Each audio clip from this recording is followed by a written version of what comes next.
Welcome to Sweet Life Beat Life. We hope this video helps. In this video, I will explain how to cook Apridang Manok, a beloved Filipino chicken stew.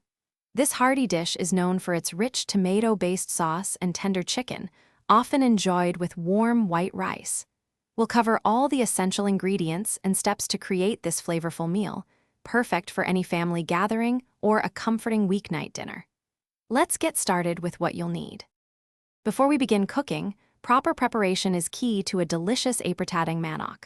First, ensure your chicken is cut into uniform serving pieces for even cooking. Next, peel and cube your potatoes and carrots, aiming for similar sizes so they become fork tender at the same time. Slice your bell peppers into half-inch strips and mince your garlic and onion. This organized approach makes the cooking process smooth and enjoyable. Now, let's bring all these wonderful ingredients together. In a pan over medium heat, brown your potatoes and carrots for a few minutes, then set them aside. Sauté the minced garlic and sliced onion until softened. Add the chicken pieces and cook until lightly browned on all sides. Pour in the tomato sauce, 1 cup of water, and 1 tablespoon of fish sauce.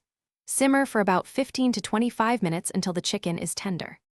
Once your Apridang Manok has simmered to perfection, it's time to serve and savor this delightful dish. The sauce should be rich and slightly thickened, coating the tender chicken and vegetables beautifully. Serve it hot with freshly cooked white rice to fully appreciate its flavors. For an extra touch, you can garnish with fresh parsley or a sprinkle of grated cheese. This comforting meal is truly a taste of home. Thanks for watching. Consider subscribing if we helped you.